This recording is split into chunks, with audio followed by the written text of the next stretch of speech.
Oh, here we go. It's Saturday, not Sunday. Last week I did the little report thing on Sunday.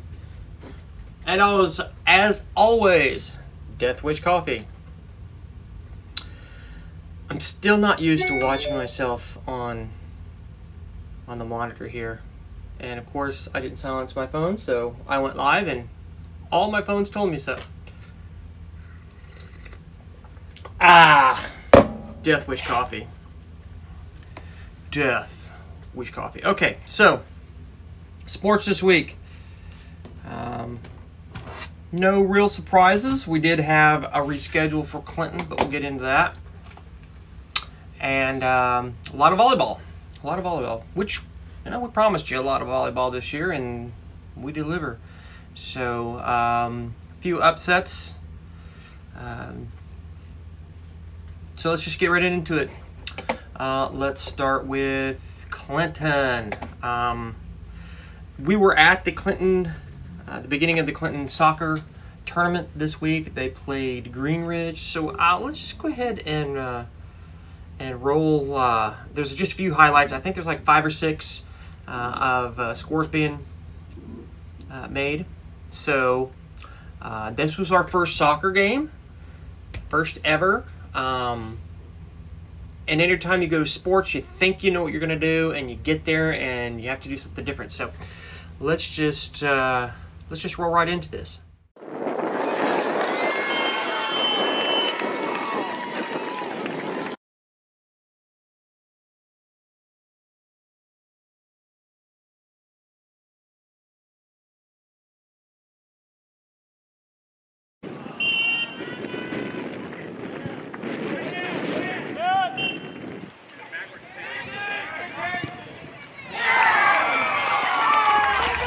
Yeah, Townsend ended up scoring 2 of the points, and I can't remember who else did.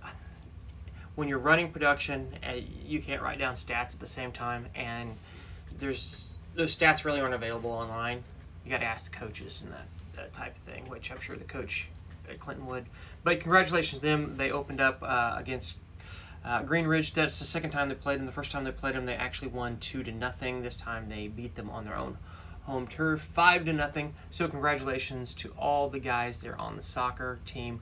Looking forward to cover more of you guys as much as we can. I will say this, as the schedule goes forward, or as we go forward into the season, we're having to shift things around because games are being canceled. Honestly, soccer was an eye-opener for us. I thought that, hey, I could go, run, point the camera, do it all by myself. It's just keep it wide, follow the action. That's not the case. We're going to have to bring a full crew to make it right. So luckily, Chris Ramirez showed up, was able to help us on camera there. That guy, he shows up for everything. He really does, and he really is enjoying working with us, and he's a pleasure to have around. His camera work is getting so much better. Last year he was just doing basketball, helping us with basketball, and that's just back and forth and everything. But when you get into the intricacies of soccer, and especially football, there's a lot more movement, a lot more zooms and stuff. And we actually started putting him on the sidelines, and he's doing a great job. That's where a lot of these good shots come from, is actually from Chris. So shout out to him for that. Of course, the rest of the team's doing awesome. Just get into doing little praises here. Josh was really stepped up in the producer role, and so a lot of the productions you've seen is him actually at the helm running through and doing that. And of course, my wife, who is just a saint. And I'm not going to say anything nice about myself because I'm just not that way. Okay, back into scores. Okay, Clinton. We're on Clinton here. Scores, boys won on Wednesday, and then on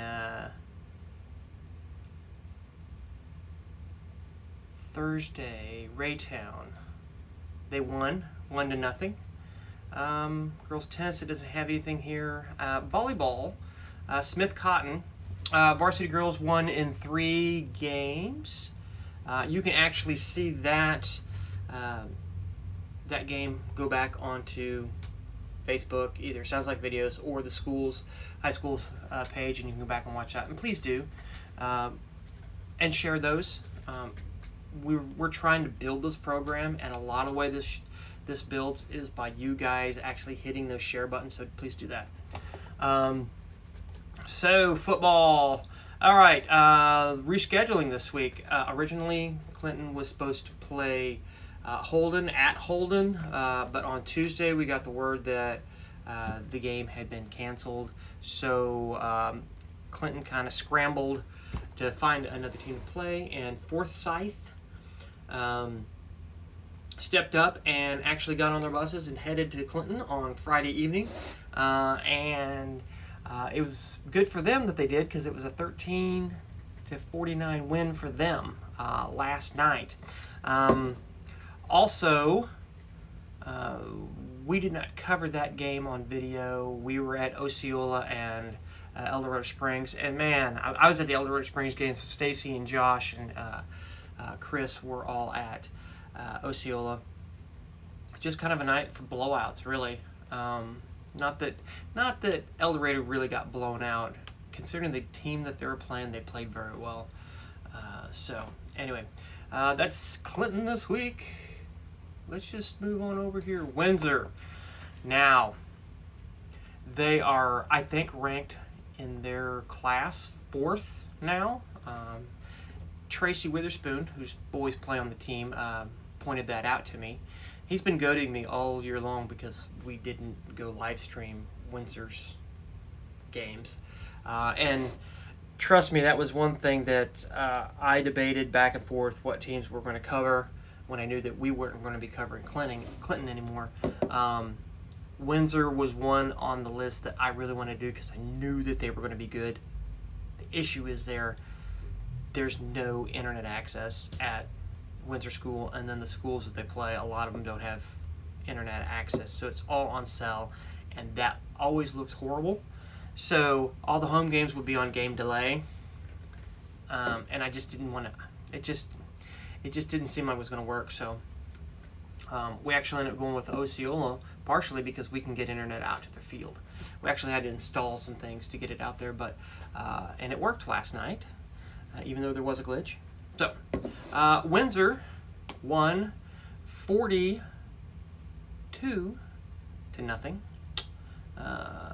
over University Academy Charter. Let's see here. Their volleyball team earlier in the week did lose to Archie. Sorry, girls. I think upcoming Windsor plays, I think it's Lakeland, and we have that on our schedule to cover. So all you Windsor people, there will be a game coming up. El Dorado Springs, of course, last night they I'm on the wrong page. Look at this. They did lose 16-33. I don't have the highlights ready for this. I don't think so. No, I can only load so many highlights in to the Pro software at the time, so I don't have it. But I will say this: Buffalo has a very good offense. I mean, really good. Their quarterback is just—he's good at everything. He can run the ball. He can throw the ball. He's good on his feet. He's fast. So when you got a good quarterback like that, it makes a big difference. But in the first half of that game, they actually, I think it was, no, the first quarter, the end of the first quarter, the Bulldogs were actually leading. So good job to them. They were really, their defense really came out at the beginning and held down one of the highest scoring offenses in their conference to, I think, only 1 point. And then going into the half, it looked like they had a chance of winning this game.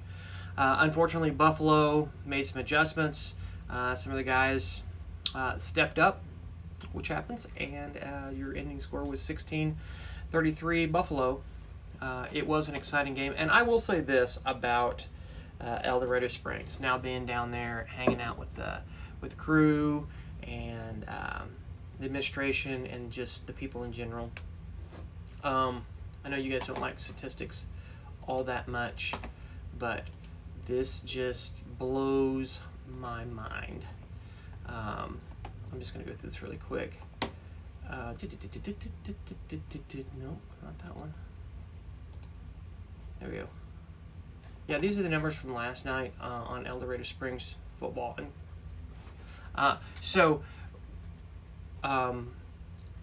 31,304 minutes of watched football over what basically comes out to be about a little less than 3 hours.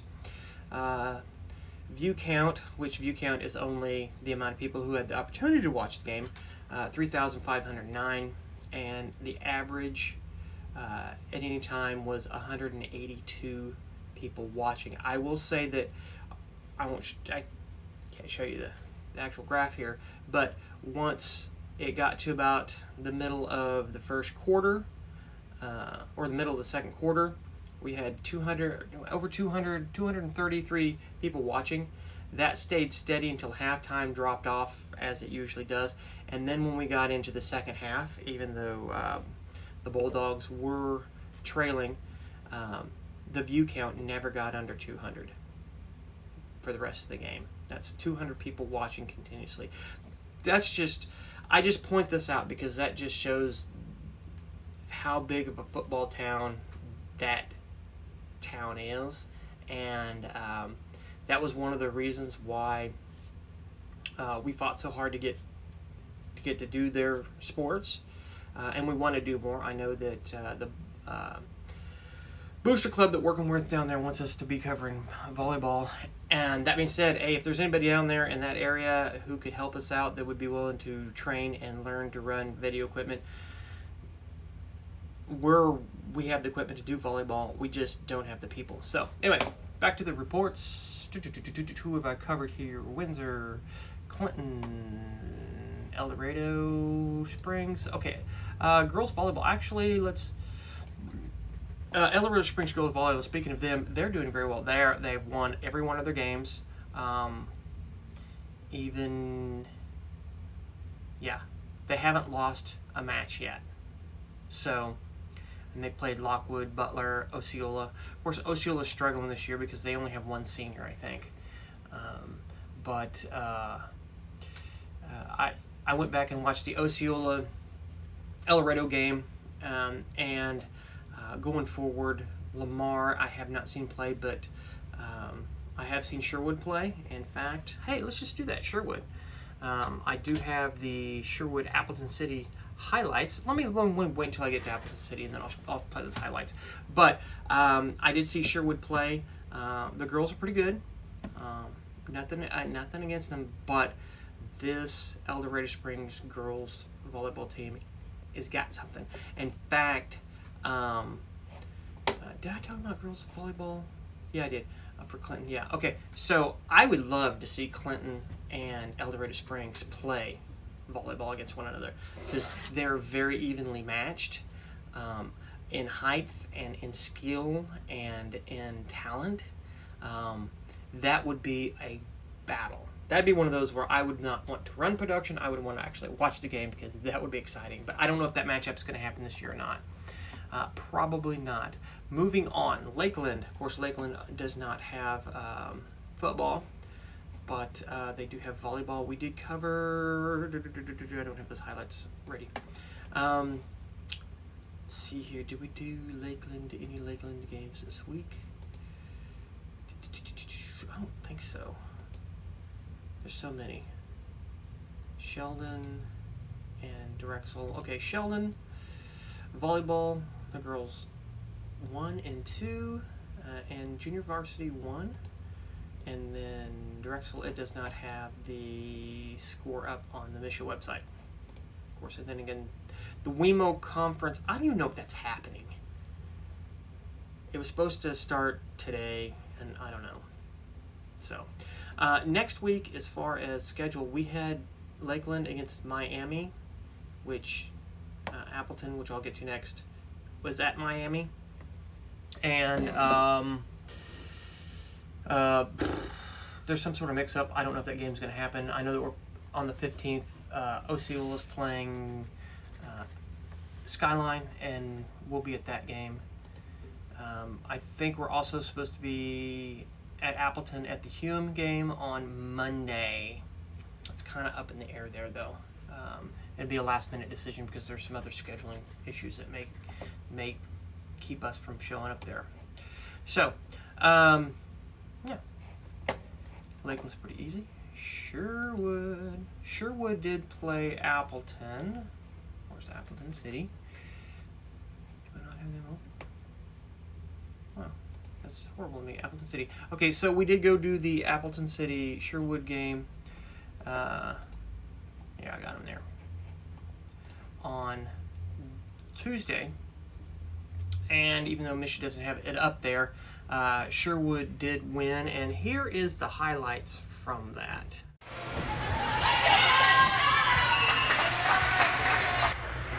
So, I believe you're going to get varsity and junior varsity here. Varsity played second. So,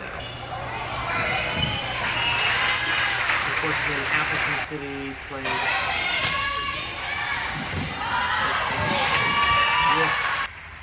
Can't talk today. Appleton City did play Miami later on, and they won.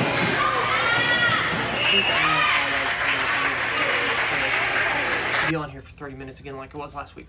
Okay, so there's your highlights.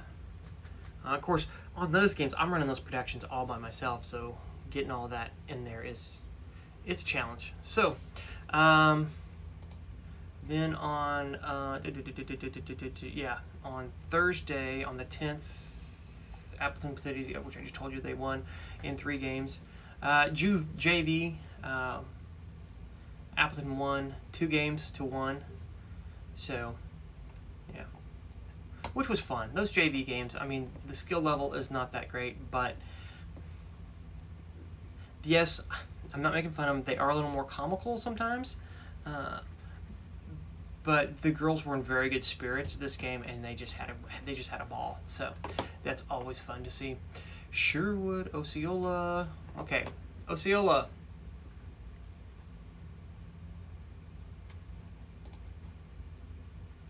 $84-6. I think I'm just gonna leave it at that. Volleyball. The girls are struggling in volleyball this year, but of course I think they only have 1 senior. Let's see their win-loss record. It's got 0-2, but if memory serves me correct, they played the 7th, and I heard that Osceola ended up winning on that one. And then they go to the tournament, and then Skyline. Predictions for that game? Well, Skyline hasn't lost a game yet. That's my predictions. Skyline hasn't lost a game. Can't say anything bad about my Indians. Death Wish Coffee. Not a sponsor. I'm just a fan. So, okay. I think that goes through everybody here. Showed some highlight reels. I wish I could bring up more highlights, but the system just doesn't allow it. I can only put in 2 in my program. You don't need to know that. Thanks for tuning in. Thanks for watching. Guys, very, very, very, very important. When you see these games pop up, please share them. Because the more views and the more likes and we get those, I take those back to the advertisers and I say, hey, look, it was worth the money to advertise. And then I use those numbers to go to other people who may not advertise or wouldn't have advertised because they didn't know if it was really worth it or not. Businesses have to make that decision. And if I can show them that people are actually watching these games, then we can continue to do more. And as I've talked about numerous times, it is our goal to cover more. There is equipment out there where we could cover football games that are in bad cell areas and do it at high quality like you're now used to seeing, we've got to be able to build the war chest back up so we can buy the equipment to do it. So that means teams like Windsor and Appleton City, the reason why we're not there at their football games, even though we will be at one Appleton City game against Osceola, is because the cell signal there is so weak that we can't guarantee a clean broadcast. So by sharing and liking and more people watching, it justifies the money being spent by the advertisers, and really that's what it comes down to. So if you want to continue to see more high school sports, or you want to see your high school being covered, share and like it. Maybe it's not your school, but that little thing, I mean, it takes just a second, just do it, and that justifies us showing up and also coming back. You know, covering all the new teams like we are, and covering volleyball. People are just now catching on that they can watch it, so our viewership each game is going up, which is what we want to see. I'd like to see the numbers increase even more, and the way that happens is by you guys hitting those share and like buttons, especially the share button. There are people that are connected to your network that we couldn't get to that probably want to see the kids play. And then it also helps build our communities as well. And whenever I say our community, of course, I live in Clinton. I'm from Osceola. My wife's from Deepwater area. Went to school at Lakeland. You know, that when I say community, that's what I'm talking about. We're trying to cover this community of people. And yeah, I did have a conversation with Sherwood at the Appleton City game about live streaming as well, and I told them the same as I'm telling everybody else. It's like, man, we could do it. We just need the people. We just need the people. So, once again, if you're interested, we'd love to train. All right, James Hinkle, Sounds Like Videos. I'm out of here. You guys take her easy, and like, share, enjoy your sports. Have a nice weekend.